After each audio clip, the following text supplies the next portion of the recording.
Et bonjour à toutes et à tous, bienvenue dans cette nouvelle revue de presse dédiée à l'aéronautique. Sikorsky, la filiale hélico de Lockheed Martin et l'entreprise Rain ont réalisé une démonstration de lutte anti-feu. Particularité, l'hélicoptère Black Hawk était totalement piloté de façon autonome, sans intervention humaine, une première dans l'aéro. C'est assez rare pour en parler, mais une nouvelle compagnie aérienne va très bientôt opérer des hydravions en Europe. Isla Air Express opérera des vols aux Baléares avec des DH6 Twin Otter. Jeff Skiles, un des deux pilotes qui ont sauvé tous les passagers du vol US Airways 1549 qui s'est abîmé sur l'Hudson, a fait ses adieux à l'aéronautique. Apus, une entreprise allemande, a dévoilé son dernier appareil, l'Apus I2 à hydrogène. Particularité, et c'est une première côté stockage de l'hydrogène dans l'avion. Je vous souhaite un excellent épisode. Un démonstrateur grandeur nature d'un vol quasi autonome d'un hélicoptère Sikorsky Black Hawk a été réalisé à Stafford aux États-Unis le 29 octobre dernier. L'objectif de ce vol était de démontrer les avancées technologiques en matière d'autonomie développées dans le cadre du programme Matrix de Sikorsky. La technologie Matrix de Sikorsky est la technologie permettant de réaliser des vols avec ou sans pilote. Matrix est au cœur du projet alias Aircrew Labor in Cockpit Automation System de la DARPA, qui est l'agence du département de la défense des États-Unis. Le rôle principal de cette agence est de financer et de mener des recherches sur des technologies de pointe à des fins militaires. L'armée américaine étudie les facultés de ce programme dans le but de réaliser des missions diverses comme le transport de blessés des champs de bataille, la livraison de matériel médical sur les zones de guerre et pourquoi pas des facultés offensives ou défensives. En 2022, Sikorsky et la DARPA ont réalisé une série d'essais en vol afin de démontrer les capacités de cette technologie. Sans aucun humain à bord, l'appareil a volé à 100 nœuds ou 185 km/h pour livrer une grande quantité de produits sanguins, une cargaison externe et secourir une victime. Pour le premier vol, l'appareil était chargé de 14 boîtes contenant 400 unités de sang réel et simulé fixées au plancher de la cabine. Le Black Hawk a volé en toute autonomie pendant 133 km pour livrer sa précieuse cargaison. Au cours de ce vol de 50 minutes, l'appareil est descendu jusqu'à 61 mètres au-dessus du sol à travers le terrain de la vallée pour masquer sa signature radar tout en maintenant une vitesse de 185 km/h, toujours sans pilote. Le deuxième vol, quant à lui, avait pour objectif de livrer une cargaison de 1,2 tonnes attachée à une élingue sous l'appareil. En toute autonomie, l'appareil a réalisé un vol d'une durée de 30 minutes, toujours à une vitesse de 185 km/h et sans pilote. Arrivé à destination, l'opérateur au sol a ordonné à l'appareil de larguer sa charge en toute sécurité, puis a demandé à l'hélicoptère d'atterrir sur un site voisin pour évacuer une victime. Et ce fut le troisième et dernier vol puisqu'un mannequin a été chargé dans la cabine et l'opérateur au sol a ordonné au Black Hawk de voler vers un hôpital de campagne. Pendant le vol, le système de surveillance de l'état de santé BATDOC a relayé les signes vitaux du mannequin patient au personnel médical au sol via le système de communication de l'hélicoptère. Ces résultats très encourageants ouvrent la voie à d'autres utilisations de cette technologie, comme par exemple l'intervention rapide d'hélicoptères pour éteindre un feu naissant. Et c'est dans ce cadre que le 29 octobre dernier, au siège de Sikorsky à Stafford, une démonstration de réponse rapide aux incendies de forêt a été réalisée avec un Black Hawk autonome équipé du système d'autonomie de mission en cas d'incendie de forêt de l'entreprise Rain. L'appareil a éteint un incendie naissant. Des représentants de la NASA, de l'Agence fédérale de gestion des urgences, la FEMA, de l'Agence des projets de recherche avancée de la défense, la DARPA, du service incendie du comté de Los Angeles, de l'autorité des incendies du comté d'Orange et de la communauté des investisseurs philanthropiques ont assisté à la démonstration dans le cadre d'une réunion de 2 jours sur la lutte contre les incendies de forêt pour discuter spécifiquement de moyens d'action autonomes. Les incendies de forêt coûtent aux États-Unis près de 390 milliards de dollars par an et de multiples facteurs de risque devraient augmenter jusqu'à 30% d'ici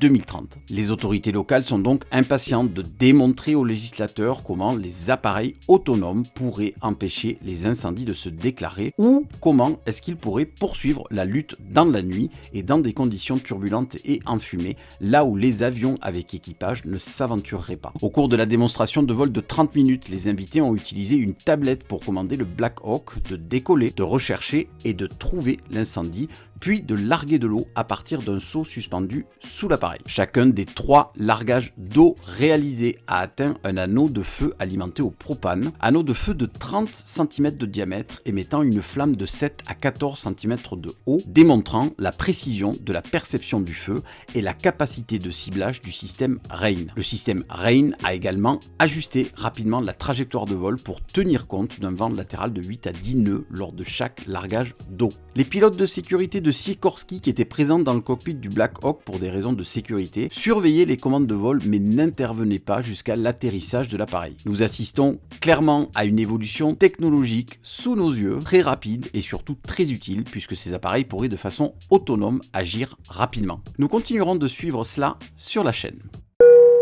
Et c'est assez rare pour le souligner, mais une ligne opérée par un hydravion DH6 Twin Otter va ouvrir en Espagne dans les Baléares. Opérée par une nouvelle compagnie majorquine, Isla Air Express opérera donc des vols entre les îles Baléares d'ici à quelques semaines. Ainsi, les centres-villes de Palma et Ibiza seront encore plus proches. Pour cela, la compagnie s'est équipée d'un premier DHC6 Twin Otter converti en pur hydravion. En effet, ces flotteurs ne disposent pas de trains rétractables comme sur les versions amphibies. Les modifications ont été réalisées par Sabena Technics à Marseille. Les premiers essais à l'eau du 9 Hotel Papa Alpha Lima Mike Alpha ont donc été effectués sur l'étang de Berre qui dispose d'une hydrosurface permanente. Isla Air Express reliera donc Palma de Majorque à Ibiza, puis dans un second temps, elle opérera aussi des vols vers Formentera et Minorque. Le DH6 Twin Otter est fabriqué par De Havilland Canada. Long de 15,77 mètres et d'une envergure de 19,81 mètres, le Twin Otter peut transporter 19 passagers sur une distance max de 1300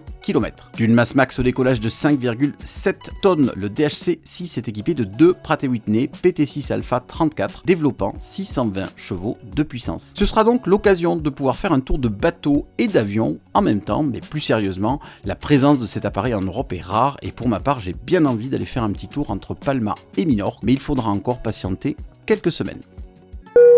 En bref, le 17 novembre dernier, Jeffrey Bruce Jeff Skiles a officiellement pris sa retraite d'American Airlines. Jeff Skiles est un pilote qui a passé les 30 dernières années chez US Airways et qui a joué un rôle clé dans l'atterrissage en catastrophe réussi, connu sous le nom du miracle de l'Hudson. En tant que premier officier sur un vol au départ de New York LaGuardia, aux côtés du capitaine Chesley Sullenberger en 2009, Skiles a aidé à faire atterrir l'avion au moteur endommagé sur la rivière Hudson à New York, sauvant ainsi tout le monde à bord. Les nombreuses expériences de Skiles ont contribué à ce résultat étonnant et il l'attribuait lui-même à une formation en gestion de crise et à une préparation intensive. Son dernier vol a donc eu lieu le 17 novembre dernier, c'était sur un Boeing 787-9 Dreamliner opérant sous le numéro d'American Airlines 87 de l'aéroport de Londres Heathrow à l'aéroport international de Chicago O'Hare. Nous lui souhaitons une excellente retraite. En septembre dernier, Apus Zero Émission, une entreprise allemande, a célébré le lancement officiel de son avion sans émission, l'Apus I-2. L'Apus I-2 est un des premiers avions sans émission au monde conçus pour une utilisation quotidienne. Il s'agit d'un avion de catégorie normale à 4 places. Il a une masse maximale au décollage de 2200 kg, une autonomie de 900 km et une vitesse de croisière allant jusqu'à 162. Ces performances sont comparables à celles de la plupart des avions modernes à 4 places. Le système de propulsion de l'Apus I-2 est basé sur une pile à combustible à hydrogène innovante, ce qui rend l'avion 100% sans émissions, c'est-à-dire sans CO2 et sans NOx, une véritable petite révolution dans l'aviation sans émissions. Mais sa particularité, et c'est pour ça que je vous en parle, réside dans son système de stockage d'hydrogène. En effet, le système de stockage d'hydrogène breveté d'Apus est structurellement intégré à l'appareil. Les réservoirs d'hydrogène ne sont pas ajoutés comme des éléments distincts de l'avion. Ils ne sont pas simplement fixés à l'extérieur ou à l'intérieur de la carcasse, ils font partie intégrante de la structure de l'appareil et sont conçus et fabriqués de manière à supporter des contraintes et à jouer un rôle dans la rigidité de l'ensemble de l'appareil. C'est donc une approche différente par rapport à ses concurrents et une petite révolution car ce système permet une densité énergétique spécifique jusqu'à 25% supérieure à celle des réservoirs d'hydrogène conventionnels et jusqu'à 10 fois supérieure à celle des avions électriques à batterie. De plus, ce système évite l'utilisation de minéraux rares que l'on trouve couramment dans les batteries. Après le lancement, Apus entamera une période de tests intensifs au cours de laquelle les systèmes de la puce i2 seront encore optimisés et les derniers préparatifs seront effectués pour son vol inaugural. L'expérience acquise grâce à la conception et à l'exploitation de cet avion a permis de construire une plateforme solide sur laquelle développer la version 2.0 du système de propulsion et commercialiser le système de stockage d'hydrogène structurellement intégré et breveté par Apus. Apus prévoit de livrer le premier avion à partir de 2028, faisant ainsi avancer la révolution verte dans l'aviation. C'est encore une nouvelle prouesse technique réalisée par une entreprise européenne, preuve s'il en fallait que l'aéronautique décarbonée est en marche. Certes, c'est lent parce que technologiquement c'est compliqué, mais ça avance petit à petit. Si vous avez aimé le contenu, lâchez un pouce bleu et si vous ne voulez rien rater, abonnez-vous et mettez un coup de cloche. Je vous dis à la semaine prochaine sur votre chaîne Aéro.